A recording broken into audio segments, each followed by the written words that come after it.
Stock market crash of 1929.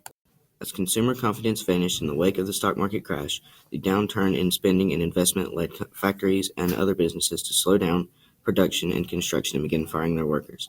At the same time, stock prices continued to rise and by the fall of that year had reached levels that could not be justified by anticipated future earnings. On October 24, 1929, the stock market bubble finally burst, and investors began dumping shares en masse. A record 12.9 million shares were traded that day, known as Black Thursday. 5 days later, on Black Tuesday, some 16 million shares were traded after another wave of panic swept Wall Street. The Great Depression deepens. Despite assurance from President Herbert Hoover that the crisis would run its course, by 1930, 4 million Americans looking for work but could not find it. The number had risen to 6 million by 1931. In the fall of 1930, the first of 4 waves of banking panic began. As large numbers of investors lost confidence in the solvency of their banks and demanded deposits in cash, forcing banks to liquidate loans in order to supplement their insufficient cash receipts on hand. Bank runs swept the United States again in the spring and fall of 1931 and the fall of 1932, and by early 1933, thousands of banks had closed their doors. FDR addresses the Great Depression with the New Deal. Hoover, a Republican who had formerly served as the U.S. Secretary of Commerce, believed that the government should not directly intervene with the economy. Some 13 through 15 million people unemployed, Democrat Franklin D. Roosevelt won an overwhelming victory in the presidential election. By Inauguration Day, March 4, 1933, every U.S. state had ordered all remaining banks to close at the end of the fourth wave of banking panics.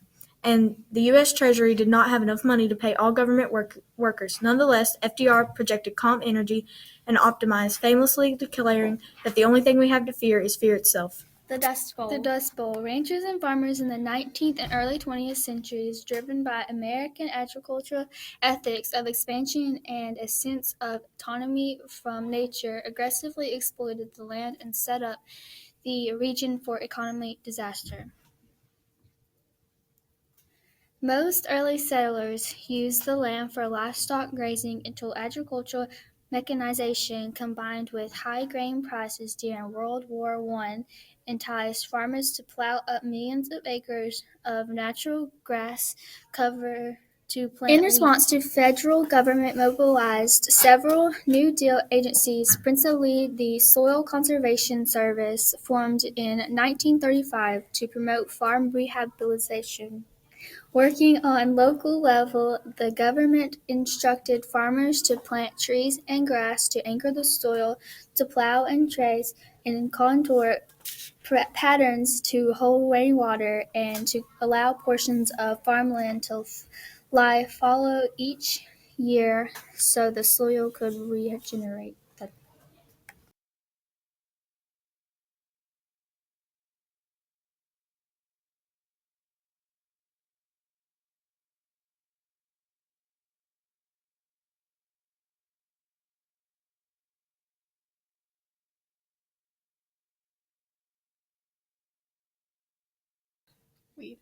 Ready?